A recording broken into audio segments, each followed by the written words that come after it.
Dan saya ingin beralih kepada Hisomudin Bakar, Pengarah Eksekutif Ilham Center. Assalamualaikum Hisomudin. Assalamualaikum Faris. Baik Hisomudin, rakyat sudah letih, sudah muak dengan permainan ahli politik sebelum ini yang dilihat mempermainkan manda rakyat sehingga ramai yang memilih untuk keluar mengundi kerana in the end manda rakyat seolah-olah tidak dihormati. Namun hari ini dengan kelulusan RU Anti Lompat Parti, adakah ini permulaan yang baik dalam menambahkan keyakinan untuk orang selepas ini keluar mengundi, terutamanya golongan muda yang ialah jumlah mengundi semakin ramai termasuk golongan undi 18 dan sebagainya. Adakah ini menambah keyakinan mereka selepas ini? Itu yang kita ingin melihat sejauh mana RUU ini memberikan impak untuk memulihkan defisit sokongan rakyat yang terhakis. Jika kita lihat dalam pola pengundian ketika beberapa PRN yang telah berlangsung, melihat ini adalah terkesan kepada rakyat untuk keluar mengundi beramai-ramai.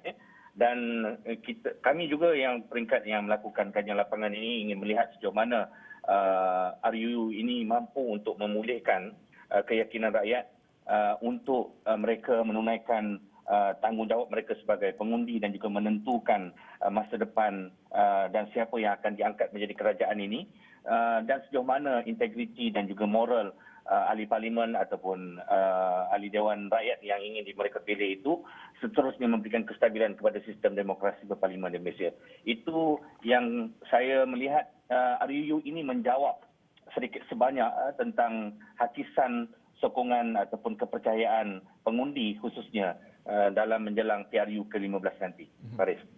Dan juga Hisomudin, Perdana Menteri juga ada menyebut tadi bahawa yang akan dimasukkan dalam rang undang-undang itu ialah kuasa yang di-Pertuan Agong boleh dengan kebenaran Ketua Negeri untuk menjadikan undang-undang ini terpakai di peringkat negeri menerusi pewartaan. Dan melihat kepada perkara ini, perlukah ia diselaraskan di peringkat negeri juga kerana ini turut melibatkan manda rakyat? Dan apa kesannya jika ia tidak diselaraskan?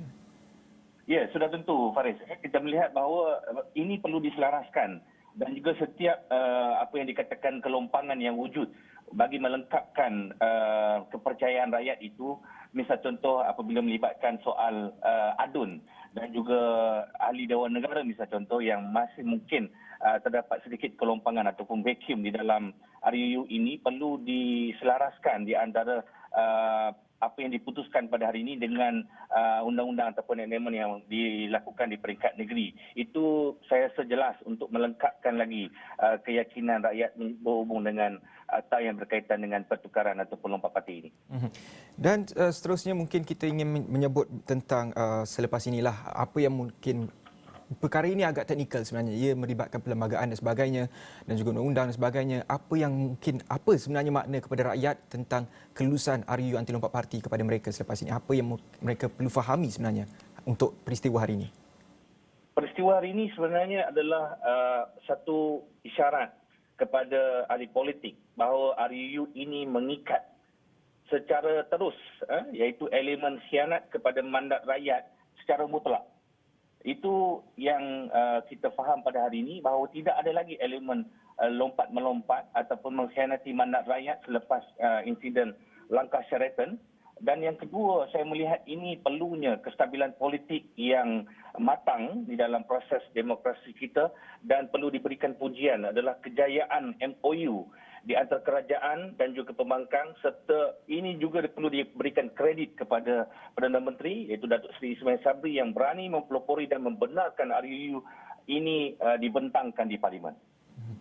Dan kalau kita lihat berbalik kepada semalam dan juga hari ini 2 hari perbahasan berlangsung, kalau kita lihat banyak sebenarnya perbahasan dan juga perdebatan di antara pembangkang dan juga kerajaan. Kalau kita lihat juga tak ada yang menyebut bahawa ada apa sebenarnya punca ahli parlimen ini memilih untuk bertukar parti. Adakah benar ia kerana rakyat ataupun ada kepentingan sendiri sebenarnya? Kerana ini tidak disebut sebenarnya, Hisomudin. Apa agaknya? Ya, jika saya ikuti perbahasan itu, terdapat beberapa elemen yang dimaksudkan ataupun yang seakan-akan tidak disebut. Antaranya ialah apa sebenarnya tawaran ataupun insentif yang menarik menyebabkan ataupun menjadi dorongan kepada ahli parlimen itu untuk bertukar ataupun melompat parti. Misal contoh apa yang dinamakan scheme of thing dan juga insentif berkerajaan itu yang mendorong menyebabkan mereka ini sanggup untuk mengkhianati mandat yang telah diberikan oleh rakyat kepada mereka. alang kepalang untuk berdepan dengan tekanan pengundi mereka itu, tetapi mereka mengambil keputusan yang sebegitu besar, dan ini sebenarnya yang perlu diatasi dalam RUU ini, walaupun apa pun hujah yang diberikan oleh ahli parlimen ataupun wakil rakyat yang diangkat oleh rakyat, tetapi RUU ini memutamatkan bahawa segala alasan itu ditolak dan perlu diadakan pilihan raya sekiranya mereka melompat parti selepas ini.